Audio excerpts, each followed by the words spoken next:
Hey folks, today we're getting into color work.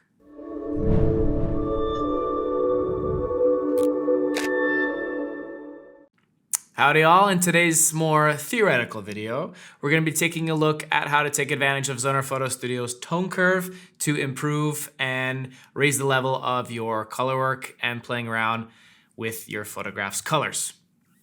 And because it's all related, we're also going to be talking about split toning. Let's go take a look. Both tools are based on the same concept, which means adding colors to a photo based on exposure. And we can also adjust exposure in the tone curve, classically using the red, green, blue or Luma settings. But we'll talk about that another time. Today we'll focus on using the tone curve and split toning for color correction. Now you're probably wondering, why on earth am I using these tools in particular to do my color correction when I already have color shift as well as shift primary colors for that? Well, this is best explained by examining the differences between these functions themselves. Color shift and shift primary colors select a specific color and change its hue, saturation, and luminance only in the areas where that color is found.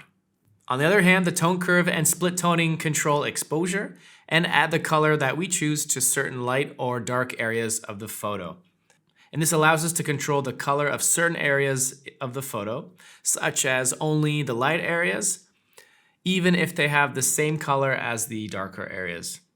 And that's what I would like you guys to understand and what I want to show in this video in particular. How to fine-tune your photos' colors by exposure and not by color. Before we get into specific examples, it's important to note that while it's not required, color correction is best done on a monitor that's been properly calibrated, or you're not going to get the best that you can out of the software. If you're unsure about your monitor's color settings, then our histogram can really help with that. Now, the histogram is a very useful tool, and if it's something that you're interested in learning more about, we may do a future video on that based on the amount of comments we receive below, so please let us know. Now, back to our regular scheduled programming. All right, let's take a look at a simple example. Say I want to add some green to the lights of this photo using the tone curve.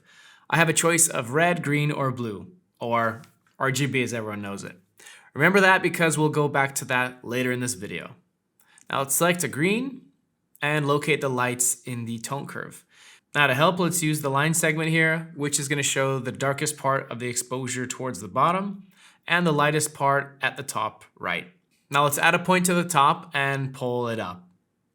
You can see that the green has been added evenly to all of the lighter areas of the photo. You might have also noticed that the curve has been bent so that the green has also gotten into the darker and more mid-range parts of the exposure. And let's get rid of this by adding another point and then lowering the green in these areas. And this process works similarly to split toning. Let's reset the tone curve settings just to demonstrate the same thing using split toning. While we can't focus on very specific exposure with split toning, we do have a much more varied color palette which we can add to the photo. We can easily add green, and we do that in the lights color wheel. Now let's move this dot toward green, and that's it. Okay, but what if I have too much of one color and I want to take it away? Again, a bit of theory comes in handy to understand why and how these tools work. It's no coincidence that the tone curve has a combination of red, green, and blue, or RGB, as we mentioned earlier. These are the primary colors that we can mix to create any other color on the color spectrum. In the color world, there are two main types of color mixing: the additive model, or RGB, and the subtractive model, or CMYK. The difference between these two models is whether light creates color, additive model, or reflected light creates color, subtractive model.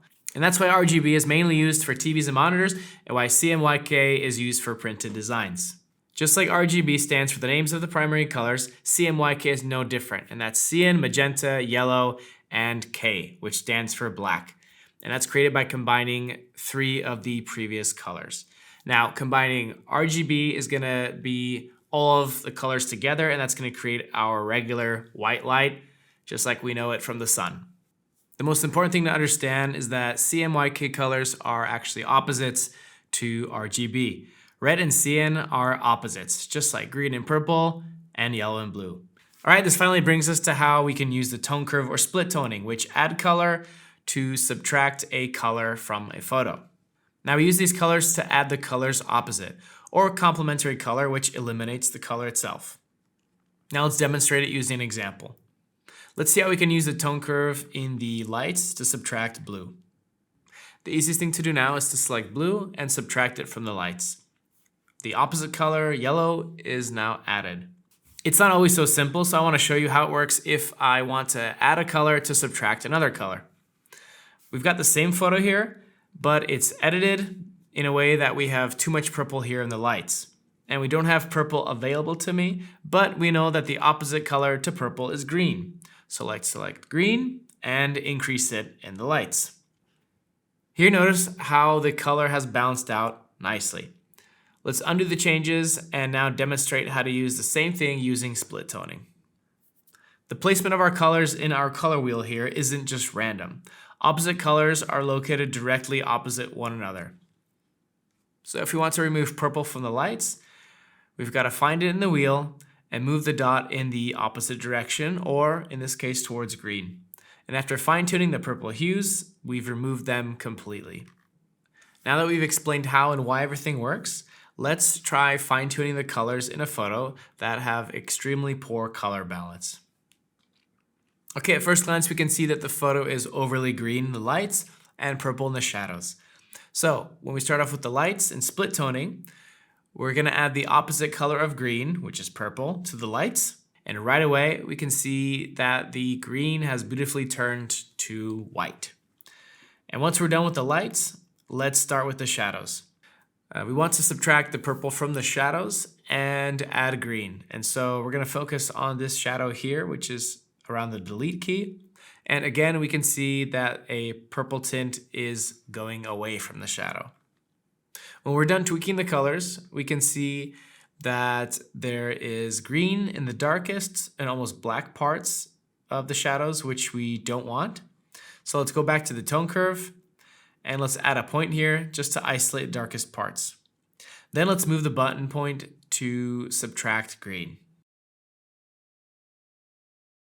To tweak the colors even more, let's add another point between these two and add a little bit of green so that it doesn't blend into the part of the shadow where there's too much purple. And there you go. Now this is what the photo looked like before and now after our color correction. Much better, don't you think? That's it in this video. I hope you liked it. Give us a thumbs up, let us know what you think below, and I look forward to seeing you in the next video. Take care and see you later.